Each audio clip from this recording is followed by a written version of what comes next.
श्री गणेशाय नमो नमः। सरस्वती नमस्तुभ्यं वरदे कामरूपिणी विद्यारंभम करिष्यामि सिद्धिर्भवतु मे सदा। शिव शक्ति को कोटि कोटि प्रणाम।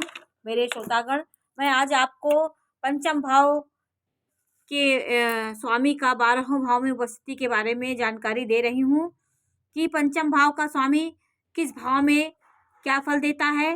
तो प्रथम से लेकर 12 भाव तक मैं आज आपको पंचमेश के उपस्थिति के बारे में जानकारी दे रही हूँ कि पंचम भाव के स्वामी को पंचमेश भी बोलते हैं, इसको सुतेश बोलते हैं क्योंकि संतान भाव है।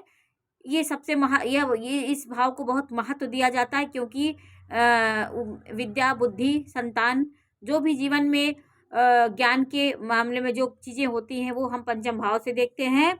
तो मैं आज आपको पंचम भाव के स्वामी का 12वें भाव में उपस्थिति के बारे में जानकारी दे रही हूँ कि पंचम भाव का स्वामी यदि प्रथम भाव में होगा तो व्यक्ति अच्छा होगा, अपने स्वयं के व्यक्तित्व उसका निखरेगा, स्वयं के प्रयास से विद्या बुद्धि वाला होगा, अपनी बुद्धि का हर जगह इस्तेमाल करने वाला होगा, हिम्मत वाला होगा, बुद्धिमान, संपत्तिवान होगा और खुद के अपने स्वयं के व्यक्तित्व को महत्व देने वाला होगा और अपनी बुद्धि विवेक से काम लेने वाला व्यक्ति होगा। वो तीव्र बुद्धि का होगा क्योंकि धर्म का स्वामी धर्म पे बैठा हुआ है, वो धार्मिक होगा, हर काम को आदर्श धर्म से संबंध रख के वो आगे बढ़ने वाला व्यक्ति होगा।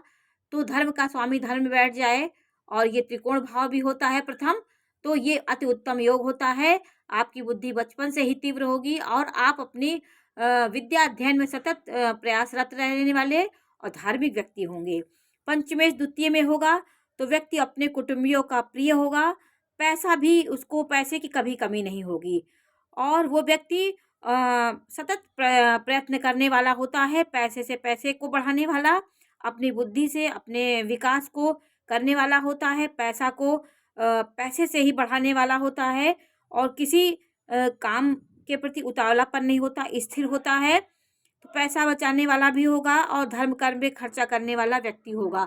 यदि पंचमेश चतुर्थ तृतीय भाव में हो तो व्यक्ति अपने पराक्रम से, अपने मेहनत से विद्या बुद्धि के क्षेत्र में और पढ़ते समय वो स्वयं की मेहनत से भी वो जैसे ट्यूशन करके अपने पराक्रम से भी वो अपने पैसे को बढ़ाने वाला होता है। पढ़ते समय भी वो अन्य कार्य करके भी पैसा कमा के वो अपनी पढ़ाई करता है।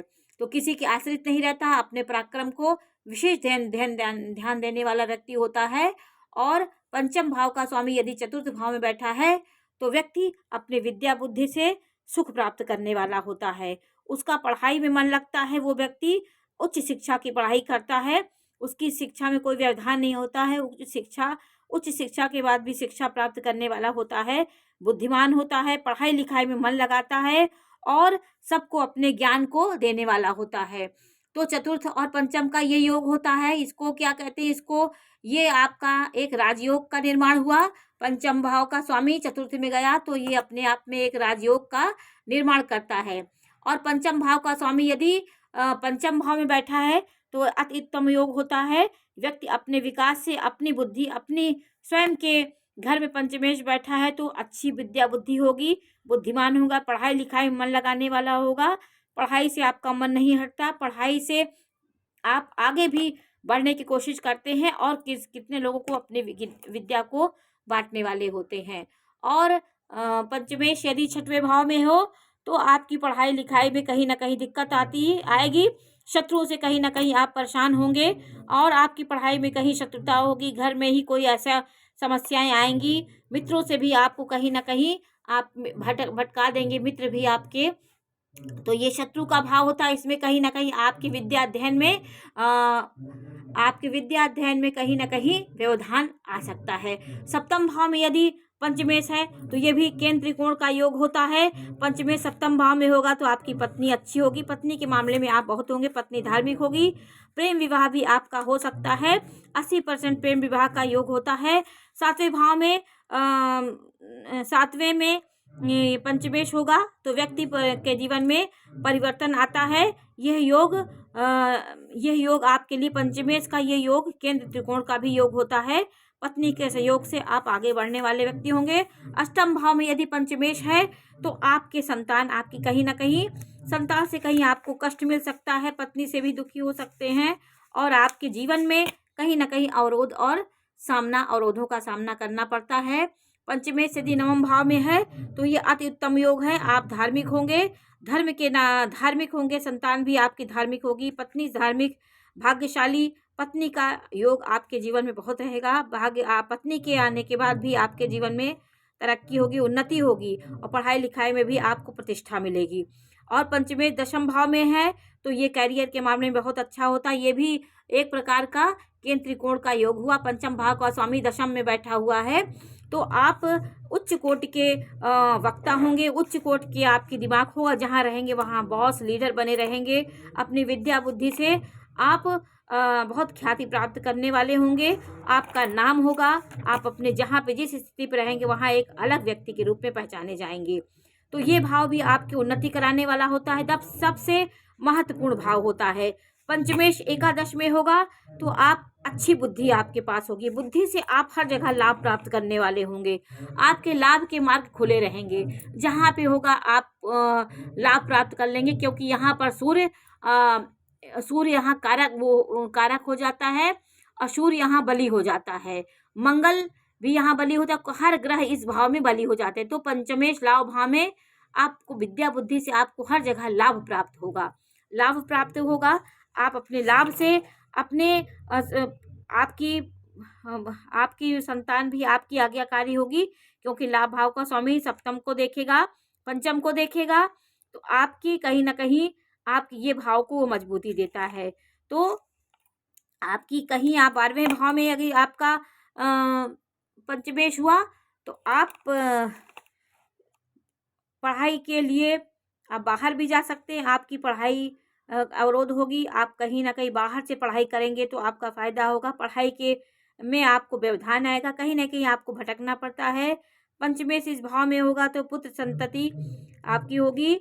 और पंचमेश यदि मेष में है तो आपके जीवन में पुत्र संतान होगी। पंचम का स्वामी मेष राशि में है तो और वृषभ में है तो कन्या संतति होगी, पंचमेश होगी। पंचम भाव में यदि वृष राशि है तो कन्या राशि आपकी ज़्यादा होगी। मिथुन है तो आप विख्यात होंगे, संतान होगी। अगर पंचम भाव में मिथुन राशि है तो आप विख्यात और संतान वाले होंगे, कर्म आप करने वाले होंगे, बुद्धिमान होंगे, पुत्रों से आप धन धान से भरे रहने वाले व्यक्ति होंगे। और पंचमेश में यदि जैसे मैंने पंचम भाव में यदि यहाँ पे किसकी राशि हुई, मेष राशि हुई, तो आप पुत्र संतान आपकी होगी। वृषभ राशि यहाँ पे हुई तो कन्या संतति होगी और मिथुन राशि होगी तो विख्यात संतान आपकी होगी। और कन्या राशि यहाँ पे आएगी आपकी तो पुत्री संतान आपकी ज़्यादा होने की संभावना है, पुत्री आपके लिए शुभ भी होगी। तुला राशि यहाँ पे आएगी तो आप धार्मिक होंगे, हिम्मत वाले होंगे और बहुत पुत्री से सुखी होंगे। धनु है तो ये बुद्धिमान होंगे आप यहाँ पे। मकर यहाँ पे आएगी राशि तो अच्छी संतान आपकी होगी। कुंभ राशि है तो संतान का सुख आपको कम मिलेगा। भाग्यशाली आप होंगे और बुद्धिमान होंगे। 12 भाव में मीन राशि यहाँ आई तो बुद्धिमान और संतान वाले होंगे। तो इन राशियों में क्या कौन सी राशि आई है आपकी? यहाँ सिंह राशि आई तो आप अपनी विद्या बुद्धि में एक उग्र स्वभाव आपका होगा, विद्या बुद्धि में आपके बढ़ेगा, फल ये देने वाला होता है। तो पंचमेश 12 भाव में क्या फल देता है? पंचमेश 9 भाव में होना और केंद्र त्रिकोण से संबंध बनाना, ये अपने आप में एक राजयोग होता है। नमस्कार।